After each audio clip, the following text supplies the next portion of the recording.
வியாபாரி ஒருத்தன் ஒரு பெரிய தொழிலதிபராக வர ஆசைப்பட்டான். ஆனால் அவன் சரியாக பிளான் பண்ணாததுனால அவனுக்கு நஷ்டம் வந்துச்சு. ரொம்ப கவலையாக இருந்ததுனால வீட்டுக்கு போகிற வழியில் ஒரு ஆற்றங்கரையில் உட்கார்ந்தான்.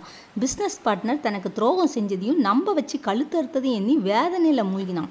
எப்படி வியாபாரம் செய்கிறது, குடும்பத்தை எப்படி நடத்துறது அப்படிங்கிற சிந்தனையில் மூழ்க அவனையே அறியாமல் அவனுடைய வலது கை ஆற்று மணலை துளாவி தட்டுப்பட்ட சின்ன சின்ன கற்களெல்லாம் எடுத்து ஆற்று தண்ணிக்குள்ளே வீசிக்கிட்டே உட்கார்ந்துருந்தான். பொழுது விடிஞ்சது. ஆற்றில் வீசி வீசி அவனை சுற்றி இருந்த கற்கள் எல்லாம் தீர்ந்து போயிடுச்சு. கையில் இருந்த கடைசி கல்லை பார்த்தா பிரமித்து போனான். காரணம் அது கூழாங்கல் இல்லை, வெளியிருந்த வைரக்கல். எது கொள்ளையர்கள் விட்டுட்டு போயிருக்காங்க. அது தெரியாம இருட்டில் அதெல்லாம் தூக்கி ஆற்றில் வீசி இருக்கான். நம்மள பல பேர் இந்த வியாபாரி மாதிரி தாங்க கடந்த கால மற்றும் எதிர்கால நினைவுகளில் மிதந்துக்கிட்டு நிகழ்காலங்கிற வைரக்கற்களை வீணடிச்சுக்கிட்டு இருக்கிறோம். அதான் பைபிள் சொல்லுது, முந்தினவைகளை நினைக்க வேண்டாம், பூர்வமானவைகளை சிந்திக்க வேண்டாம், இதோ நான் புதிய காரியத்தை செய்கிறேன் என்று. எதிர்காலத்தை தருகிற இயேசுவை நம்ம நோக்கி பார்த்தோம்னா நமக்கு எப்பவும்